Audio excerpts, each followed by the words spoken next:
그 이분은 직장을 다니셨던 분인데 사실은 부부가 같이 하셨던 분이어서 뭐 두 분의 사례를 다 소개를 할까 하다가 어쨌든 이제 저희 사무실에 또 감사하다고 후기를 또 남겨주셨으니까 그냥 이분을 중심으로 제가 설명을 드리도록 할게요. 남편분이 사업을 실패하셔가지고 그런 빚을 정리하기 위해서 17년도경에 개인회생을 한번 하셨었어요. 근데 이분이 이제 출산을 하게 되면서 이렇게 일을 할 수가 없으니까 아이가 둘째였거든요. 그래서 두 아이를 키우기 위해서 이제 어쩔 수 없이 그 기간 동안 이제 회사를 퇴직했고 그러다 보니까 변제금을 낼 수 있는 변제 재원이 없었어요.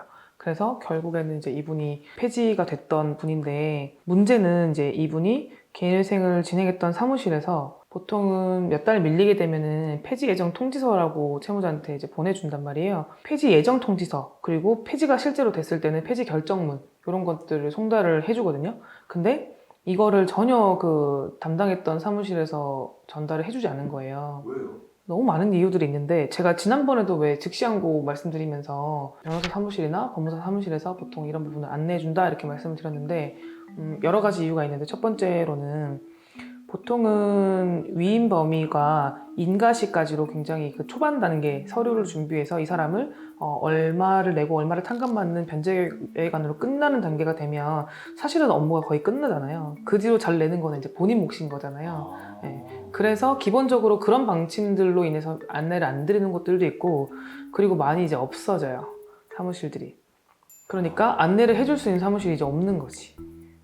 그리고 또 뭐 이사를 갈 수도 있고 또 여러 가지 문제로 그런 업무까지는 좀 안 하는 것 같아요. 네, 그래서 폐지 예정 통지가 날라와도 폐지 예정 통지가 그냥 왔구나 라고 그냥 우리만 보고 이제 안 하시거나 뭐. 좀 별로인 사무실이에요. 별로인 사무실이라고 하기엔 너무 많아서 그러니까 다 별로다라고 할 수는 없으니까 이제 폐지 예정 통지서를 보내주고 폐지 결정문을 보내주는 사무실이 실무상 많지는 않아요, 사실은. 그래서 대부분 저희 사무실에 재신청을 하려고 찾아오시거나 아니면은 이제 어떤 이제 불복 사유, 그러니까 이 일을 한번 해보고 싶어서 찾아오시는 분들의 대부분은 나는 받은 적이 없다, 나는 폐지가 된 거를 몰랐다라고 하시는 분들이 정말 많아요. 원래 그 성형수술도 재수술 전문의가 진짜 실력 좋은 사람이에요. 재신청. 네네, 그렇죠. 아니 뭐 재신청이 실력이 있는 건 아니지만 재신청 그렇죠. 네, 다시 처음부터 해야 되니까. 네. 근데 사실 처음에 저도 이해했거든요. 왜 자기가 못 낸 걸 왜 모르지? 그렇잖아요. 내가 몇 달 밀렸는지를 왜 모르지? 이상하지 않으세요? 그렇죠. 내가 매달 냈던 건데 근데 그것도 진짜 많은 사정들이 있어요. 정말 그만큼 여유가 없어서 자기는 조금씩 그래도 되는 대로 뭐 예를 들어 70만 원 나쁘면은 30만 원이 되면 30만 원 넣고 뭐 20만 원 되면 20만 원 넣고 이런 식으로 해서 자기 나름대로 이제 잘 내고 있다고 생각했는데 그게 미납금이 누적이 되면 이제 회차가 되는 거거든요. 그러니까 70만 원이면은 20만 원, 30만 원 이게 모여가지고 1회차, 모여가지고 2회차 이렇게 누적돼가지고 사람이 뭐 5회차, 6회차 이렇게 되는 거라서 충분히 그럴 수 있죠. 네. 그래서 폐지가 될 때까지도 모르고 있다가 찾아오시는 분들도 진짜 많고 진짜 안타까운 분은 36회에서 34회까지 내고도 못 내가지고 폐지되고 이런 분들도 봤어요. 얼마 전에. 그래서 진짜 이거는 너무하다. 법원에서도 좀 기다려주지. 계속 부탁을 했대요. 법원에도 이분이 폐지 좀 안 되게 해달라. 결국에는 안 돼가지고 있는 거 다 끌어다가 일단 내고 했는데 폐지가 됐다고 하더라고요.